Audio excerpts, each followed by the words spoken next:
Hey, what's up everyone? So I decided I want to make a web tutorial series strictly around like the practical aspects of what goes into web development.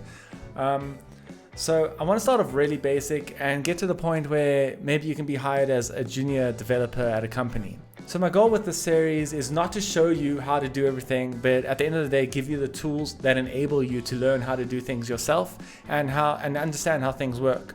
So before we get into the nitty-gritty of programming, I want to actually show you what happens when you visit a web page. So before we even get there, I want to cover a few basic concepts.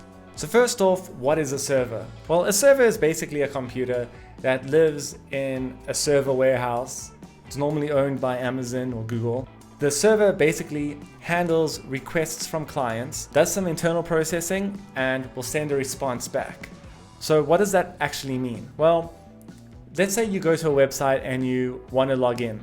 So what you do is you put in your email address and you'll put in your password. Then that information will be sent to the server. The server will then check that information with a database, and the database is a program which could be living on the server or on another server.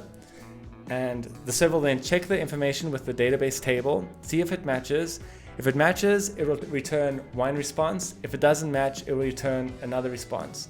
The response can vary, it doesn't have to be the same, but in general, the server serves files to the client. So it could serve a text file, it could serve HTML, CSS, and JavaScript. And we'll get into what those files are and how they get processed now. Just quickly before I move into what is HTML, I want to cover what a client is. And a client is basically anything that is making a request to a server. And normally this is your browser or an app on your phone or the browser on your tablet, that kind of thing. Anything you're accessing the web with is a client. So what's HTML? Well, HTML stands for Hypertext Markup Language, and it's a way that data is visualized by the browser. By creating what's called tags, you can put text inside of them and then the browser will know how to represent them. So for instance, the H1 tag here represents a heading. The H2 tag represents a smaller heading. The P tag represents a paragraph, and UL represents an unordered list of items, with LI being a list item. Then you can also do tables, and there's a bunch of HTML elements available. When you start programming, you don't need to know all of them offhand, but it is good to know what's available. You can always look them up if you forget them on Google and carry on. The main idea here is that HTML is processed by the browser and helps the browser understand how elements should be placed on the page and what they should look like. So CSS stands for Cascading Style Sheet, and what it is a way for the browser to determine how to style HTML elements on the page. So what you would do is you would add what's called an attribute, a class attribute, to your HTML element.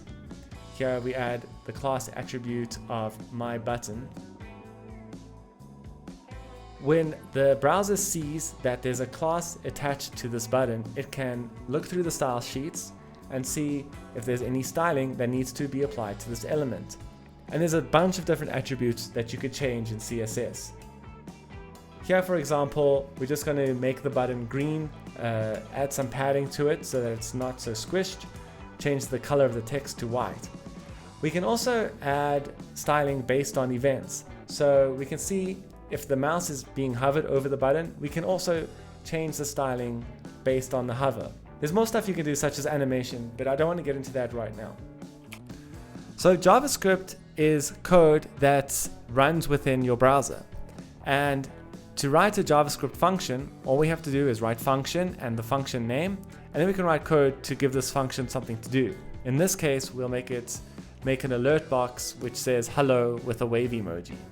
So in order for us to make this function fire, when you click on the button, what we're going to have to do is use the onClick event handler. All you do is write onClick and pass through the function name, in this case say hi, and invoke it using empty brackets.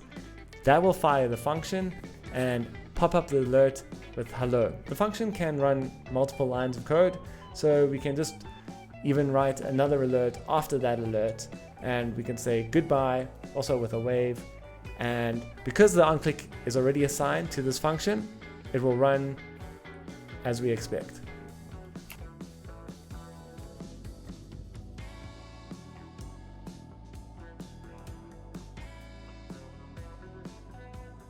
So I know that might have seemed like a lot to take in for now, but all you really need to understand is that your browser makes requests to a server, your server processes the data from the request, and returns files to your browser, which your browser then can then process. The JavaScript adds functionality, the CSS adds styling, and the markup is the HTML, which is how the data is structured on the page. Cool.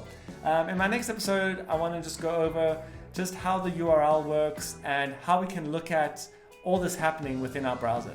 Cheers.